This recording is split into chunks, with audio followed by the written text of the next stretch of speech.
Joint filing of income tax return. Sir, Bharat का income tax structure individual based income tax वसूलता है, जिसके चलते regardless of your marital status पति पत्नी अलग अलग इनकम कमाते हैं, इनकम टैक्स भरते हैं और इनकम टैक्स रिटर्न फाइल करते हैं। उनकी इनकम को क्लब नहीं किया जाता, एग्रीगेट नहीं किया जाता। इस वजह से डुअल इनकम कपल्स, जिसमें पति पत्नी दोनों पैसा कमाते हैं, इनकम कमाते हैं, उनको सेपरेटली टैक्स किया जाता है, जबकि उनके लॉन्ग टर्म इन्वेस्टमेंट्स शेयर्ड हैं, हाउस होल्ड के खर्चे शेयर्ड हैं, फाइनेंशियल रिस्पॉन्सिबिलिटी शेयर्ड है, चाइल्ड केयर कॉस्ट शेयर्ड है, तमाम लिविंग एक्सपेंसेस शेयर्ड हैं।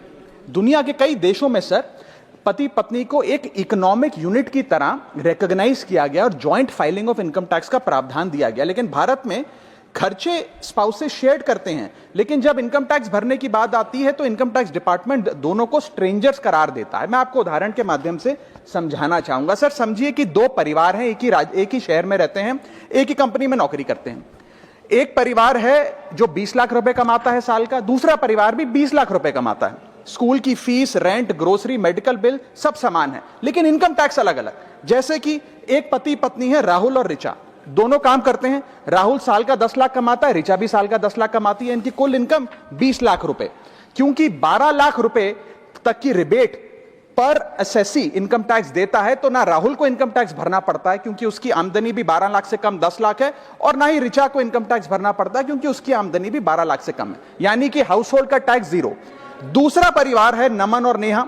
नमन साल का 20 लाख रुपए कमाता है और नेहा ने अपनी नौकरी छोड़ दी। वो घर पर बच्चे का ध्यान रखती है, माता पिता की जो बूढ़े हो गए उनका ख्याल रखती है। सर, नमन और नेहा की भी फैमिली इनकम 20 लाख है, लेकिन क्योंकि इंडिविजुअल टैक्सेशन है, नमन को 20 लाख के हिसाब से, स्लैब के हिसाब से इनकम टैक्स भरना पड़ता है 1,92,400 रुपए, और वहीं नेहा क्योंकि उसकी इनकम नहीं, उसे टैक्स नहीं भरना पड़ता। यानी कि दो परिवार, सेम इनकम, लेकिन एक परिवार को कोई इनकम टैक्स नहीं भरना और दूसरे परिवार को 1,92,000 का टैक्स भरना पड़ता है। एक ही छत, एक ही किचन, एक ही हाउस होल्ड, एक ही बजट, लेकिन अलग अलग टैक्स। सर, मुझे लगता है कि अगर जॉइंट फाइलिंग ऑफ आईटीआर होगा तो इन मैरिटल कपल्स को इनकम टैक्स की जो रिलीफ है वो ज्यादा मिल पाएगा। मैं दूसरा एग्जांपल देता हूं। एक मैरिड कपल है सर, जो दोनों पति पत्नी आईटी प्रोफेशनल्स हैं, नौकरी करते हैं, एक ही घर में रहते हैं, शेयर्ड एक्सपेंसेस हैं। पति 18 लाख रुपए साल का कमाता है, पत्नी 6 लाख रुपए साल का कमाती है, यानी कि कुल इनकम दोनों की 18 जमा 6 24 lakh.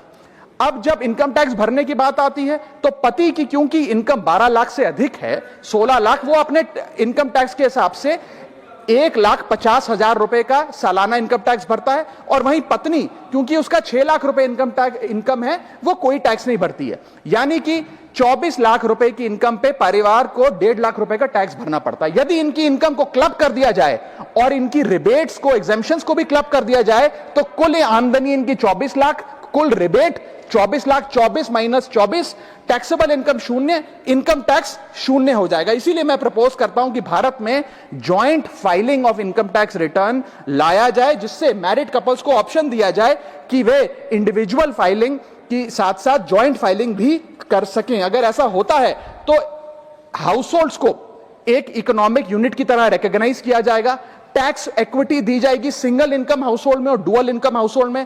Third, single income earner को अनयूज्ड एग्जेम्पशन अपने स्पाउस की यूज करने का मौका मिलेगा। इनकम डाइवर्जन की प्रैक्टिस से, जैसे परिवार में अपने इनकम ट्रांसफर की जाती है ताकि परिवार वाले रिश्तेदार का स्लैब एक्सप्लॉइट किया जा सके, वो प्रथा बंद होगी। और sir, on a lighter note, ज्यादा लोग शादियां करेंगे ताकि वे इस इनकम टैक्स सेविंग का फायदा उठा सकें। सर, इंटरनेशनल कंपैरिजन मैं करना चाहूंगा। यूनाइटेड स्टेट्स, जर्मनी, फ्रांस जैसे देशों में जॉइंट आईटीआर का सिस्टम लागू है। सर, हमारा इनकम टैक्स स्ट्रक्चर कंपनियां रिकॉग्नाइज करता है, पार्टनरशिप रिकॉग्नाइज करता है, कॉर्पोरेशन रिकॉग्नाइज करता है, यहां तक कि हिंदू अनडिवाइडेड फैमिली को एज एन एसएससी रिकॉग्नाइज करता है। लेकिन हमारे समाज का मोस्ट फंडामेंटल इकोनॉमिक यूनिट, एक न्यूक्लियर फैमिली, पति पत्नी को as one single economic unit recognise नहीं करता, जो करना चाहिए। सर, मैं